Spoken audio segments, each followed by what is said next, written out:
speak German to him. Was ist los mit der Buchungspost? Comes through the checkpoints in different costumes.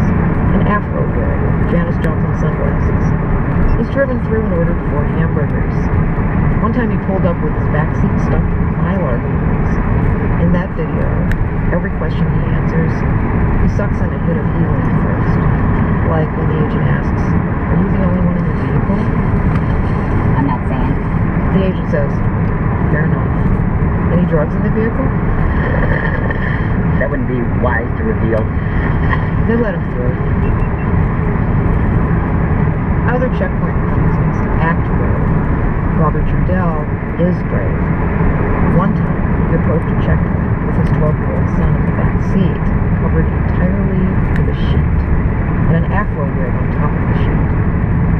For the last year or so, since that video with the son actually, Robert prefers not to roll his windows down when he comes to a checkpoint. But I actually compromised when I ran into a situation that made it worthwhile to actually roll my windows down. I had run into a pack of jackasses along the highway. I don't know if you had seen that video, probably.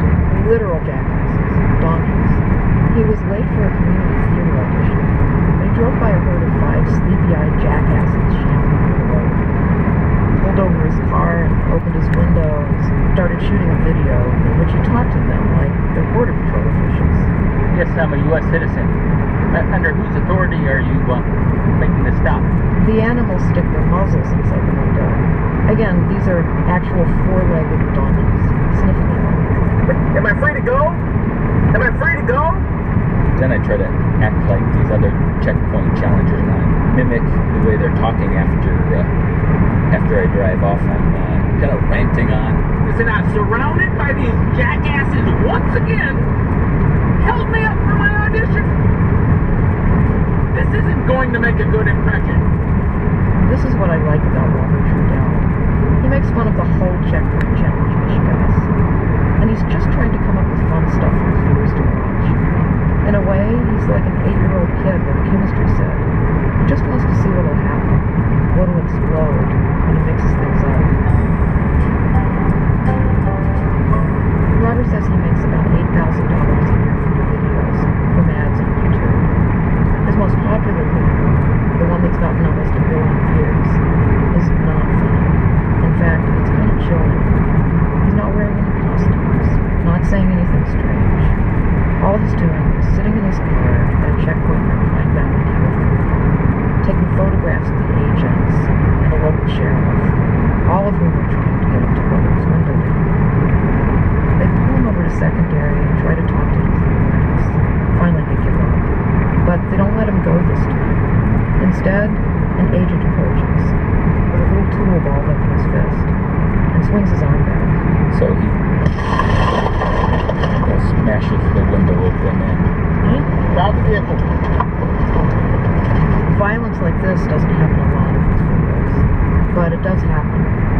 Agents also broke the window of that pastor mentioned earlier, Stephen Henderson. They tased him and bloodied his face. In Robert's case, he says the agents seized his cameras, put him in handcuffs, drove him far away to a holding cell, and detained him for hours. Then they drove him even farther away to El Cajon, California, let him out late at night at a bus station, and drove off. Robert plans to file a claim for damages and lost income. But he says the one thing that bothers him about the whole experience is that he didn't have cameras outside the car to get better video of the whole thing. And it hasn't deterred him from making lots more videos. And can you just spell out again, like, why? well, just why to test, kind of do a test in the system to see how things operate. But to test the system, why? To understand it better. Understand the system. Is it because I'm close to it? I'm surrounded by it. I can't go anywhere without going through this system, and the people in the community I'm in are trapped in it. Alright, so we're coming up on a border patrol checkpoint here. Where? Gila Bend. Gila Bend, Arizona. On our way back from interviewing Robert Trudell, my producer Sean and I went through a checkpoint. Not to do a challenge, we just had to get to the airport, and Border Patrol was set up on that road. We were about 65 miles from the border. Sean pulled out his recorder to see if we could get a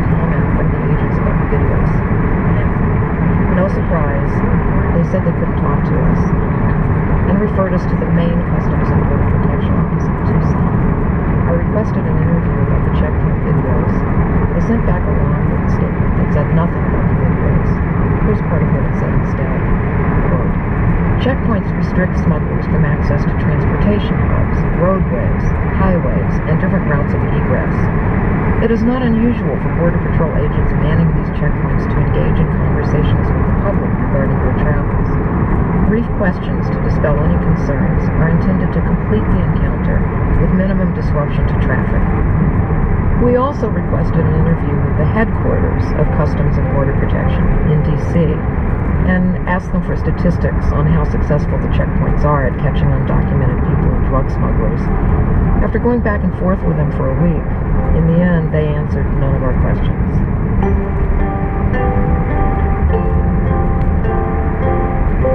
I did talk to a former Border Patrol agent named Ephraim Cruz, who said something interesting about the checkpoints and how they work. Cruz is famous in Border Patrol circles. He was a whistleblower, and after that was brought up on charges of transporting an undocumented person into the States.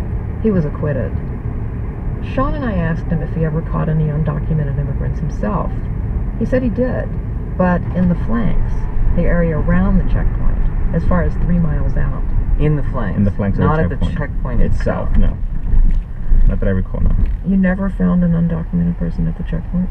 Not that I recall. This is the thing I didn't understand until talking to Ephraim. The checkpoints have the effect of squeezing undocumented immigrant traffic out to the sides, out to the brush and desert, where some get caught, many get lost, some die. The Border Patrol has reported that more than 6,000 migrants were found dead on the U.S. side of the border between 1998 and 2013. That's not the intention of the checkpoint, of course, but Ephraim says patrolling the flanks has become part of the overall checkpoint strategy. It's effective in the sense that people who know the checkpoint's there and have intention of smuggling a human way through will circumvent the checkpoint, and roving patrols will actually intercept those roads. And from my experience, the checkpoint gives some public a sense of Border Patrol doing something. Not long ago, I ran across a phrase that experts and analysts use: security theater, meaning security measures that are mostly for show. If Ephraim Cruz is right, the checkpoints are a kind of security theater. Brightly lit stages in the middle of the highway that send undocumented people elsewhere to get caught. The checkpoint challengers are unwilling actors in that drama, unpaid extras. And so they turned things around and started telling a different story, casting the border agents in absurdist productions that they're directing and filming themselves.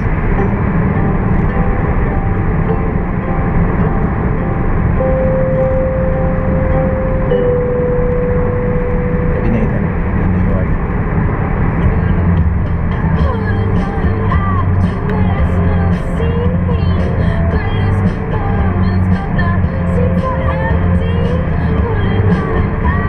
At 3, Ellis Island. So now